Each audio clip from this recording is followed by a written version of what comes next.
જો તમારું અથવા તમારા પરિવારના કોઈ સભ્યનું ની રિપ્લેસમેન્ટનું ઓપરેશન થવાનું હોય તો આ માહિતી તમારા માટે ખૂબ જ ઉપયોગી છે. હેલો, હું છું doctor Vivek Trivedi, Physioactive multi speciality physiotherapy centre તરફથી.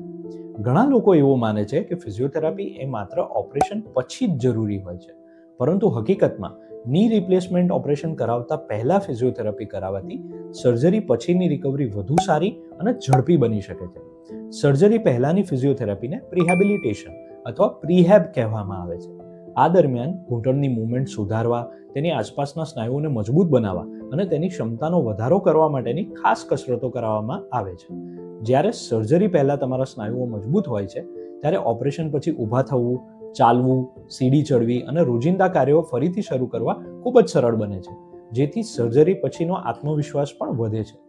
સરળ શબ્દોમાં કહું તો ની રિપ્લેસમેન્ટ પહેલા જેટલી સારી તૈયારી હશે, સર્જરી પછીની રિકવરી તેટલી જ સારી રહેશે. જો તમને ની રિપ્લેસમેન્ટ અંગે વધુ માહિતી જોઈએ અથવા તો સર્જરી પહેલા અથવા પછીની ફિઝિયોથેરાપી શરૂ કરવી હોય તો અમારો સંપર્ક કરી શકો છો.